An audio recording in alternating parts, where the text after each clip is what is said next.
Hello world, my name is Sima and today I'll tell you about lawyers.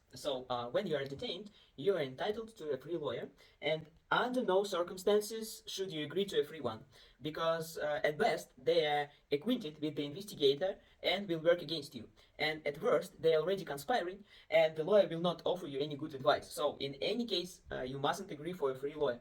I hope that you won't need this information for your reality, but this information just to be here, in my case, it was exactly like that. The appointed lawyer, as I turned out later, was in a romantic relationship with the investigator, and it caused so many problems. The agony and problems it caused afterward. Fortunately, an honest and violent lawyer soon replaced him. And as you remember, relatives stand in line at 4 a.m. to have a visitation with their beloved prisoner. And the same goes for lawyers. These huge queues and many hours in queues, so the same, but the difference in the actual visitation.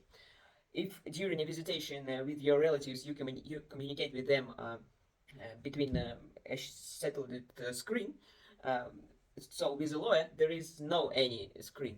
You are in a tiny room, acquaint yourself with document, write complaints face to face, and he can bring you any papers, letters, and photos, maybe something.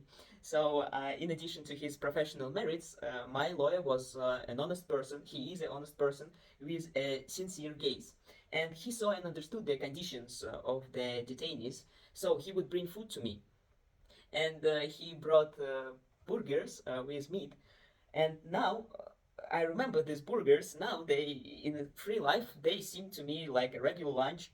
But back then, my delight knew no bound because it was like you were with a free person. I hugged him because it's like taking a part of freedom, and he brought these burgers, and it was so cool time. And during one of our meetings, the jailer passed by our room. She saw me eating the burger and yelled at the lawyer with a fierce disdain. She just yelling, "They can't be feed, they can't be feed."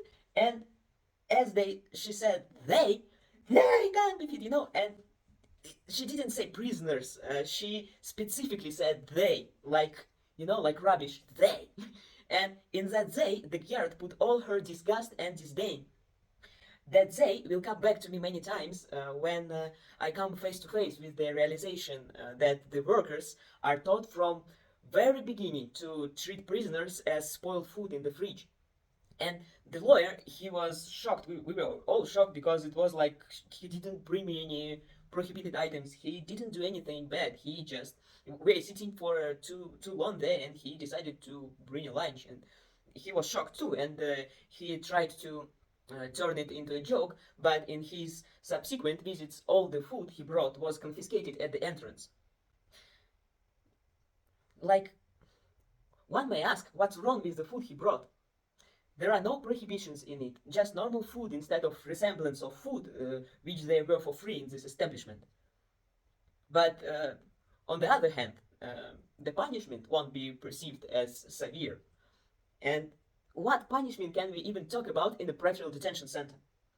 Let me explain. Until a person receives a sentence, there are in the stage of being accused, suspected, but not convicted.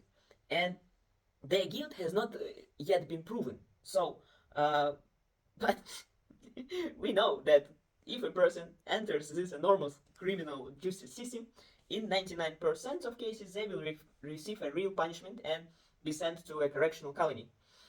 The system can't admit its mistake, and if a truly innocent person ends up in the defendant's dock, it can cost the state too much, and that's why it's easy to send him to a correctional colony.